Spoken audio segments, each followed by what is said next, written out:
Hello les gens, bienvenue dans le Journal, votre quotidien sur l'actu tech et multimédia. Aujourd'hui, on va parler des résultats des Anime Awards, la cérémonie organisée par Crunchyroll pour récompenser les meilleurs animés de l'année.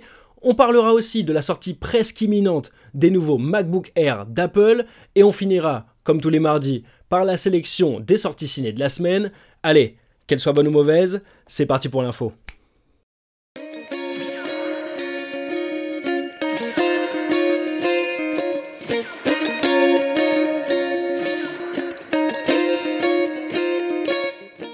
La cérémonie des Anime Awards a eu lieu.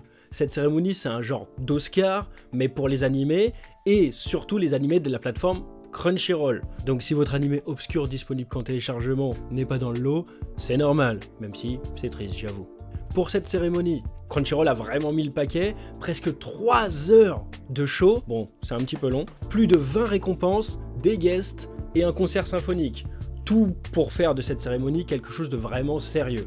Et en termes de récompense, celui qui a été sérieux, c'est le phénomène Jujutsu Kaisen, qui a vraiment tout raflé puisqu'il a gagné 9 prix. Bon, on va plutôt dire 7 prix, parce que franchement, le prix du meilleur doubleur portugais-brésilien, en tant que français, on s'en balaye un peu, et le prix de la meilleure nouveauté, il y a eu 4 lauréats, donc c'est vraiment du bullshit ça. On va s'occuper plutôt des vrais prix, dont déjà le plus prestigieux de tous, le prix de l'animé de l'année, qui a été donné à Jujutsu Kaisen, saison 2 du coup. Réalisateur de l'année pour Shota Goshosono, meilleur chara design, meilleur opening, meilleur ending. Ils n'ont pas gagné le prix du meilleur personnage principal parce que c'est Luffy qui a eu cet honneur. Du coup, ils sont contentés du prix du meilleur personnage secondaire. Et quel personnage, mesdames et messieurs, c'est Satoru Gojo. Et en plus, c'est pas fini avec lui parce que celui qui était chargé de lui donner vie à travers sa voix, Yuichi Nakamura, gagne aussi le prix du meilleur seiyuu, donc le meilleur comédien de doublage japonais. En France, c'est aussi un comédien de Jujutsu Kaisen qui gagne le prix du meilleur doublage, mais pas pour Gojo, c'est plutôt Martial Leminou qui est récompensé pour le rôle de Suguru Geto. J'ai vu en préparant cette actu que c'était Marc Lesser qui faisait le Gojo en VF. C'est la voix de Trunk et c'est aussi la voix de Joey dans Friends. J'ai bien envie de voir ce que ça donne. Après ce carton monumental, ça va être dur pour les équipes de faire mieux que cette saison 2. Une saison 3 de Jujutsu Kaisen est déjà annoncée, mais on n'a pas encore de date, et les mecs ils vont devoir taffer très dur pour arriver au niveau. En dehors de Jujutsu Kaisen, la cérémonie a aussi récompensé Demon Slayer pour la meilleure animation et le meilleur animé fantastique. De son côté, le dernier chapitre de Shingeki no Kyojin repart avec les prix de meilleur drame et meilleure bande originale. Pour le prix de meilleur film d'animation, Makoto Shinkai, le mec qui a fait Your Name, était là pour récupérer son prix pour le film Suzume. Sérieux. Suzume. Meilleur film d'animation. Franchement, si vous avez aimé Suzume, c'est totalement votre droit et j'ai envie de dire tant mieux pour vous, parce que moi j'ai vraiment pas compris en quoi le truc était bien. J'aimerais bien comprendre parce que j'ai jamais réussi à rentrer dans le film quoi. Et en parlant de films d'animation, Bong Joon-ho, le réalisateur coréen qui a gagné l'Oscar du meilleur film avec Parasite il y a quelques années, annonce travailler sur le storyboard d'un film d'animation qui sera produit au Japon, enfin animé au Japon. Ça, c'est de la bonne nouvelle. En tout cas, ça fait plaisir de voir les efforts que Crunchyroll a fait pour nous donner une cérémonie aussi qualitative. Ça donne le sentiment que le monde du manga et de l'anime continue son ascension et vraiment très hâte de voir comment ils vont faire encore mieux pour la cérémonie de 2025. En fin d'année dernière, Apple annonçait la sortie de ses MacBook Pro avec les processeurs maison M3, M3 Pro et M3 Max. Aujourd'hui, c'est au tour des MacBook Air, l'ordinateur le plus grand public, de passer au M3. Juste M3, hein, pas M3 Pro, pas M3 Max, parce qu'il faut pas déconner, ça s'arrête chez les pros. Une annonce qu'on attendait peut-être au détour d'une conférence, mais il n'en est rien, Apple a décidé de balancer ça d'un coup sur son site, comme si de rien n'était. Après je les comprends, parce que par rapport au MacBook Air M2, il n'y a pas grand chose qui change. Après c'était déjà un bel appareil, hein, super fluidité pour les tâches de tous les jours, il y avait 18 heures de batterie en lecteur vidéo, un bel écran, de bons haut-parleurs, c'était déjà cool. Du coup pour ce MacBook Air M3, même design, légèrement plus puissant, avec peut-être le plus gros changement, ça semble être la possibilité de connecter 2 écrans avec maximum 5K en externe, au lieu d'un seul en 6K. En plus, c'est possible qu'avec le capot fermé.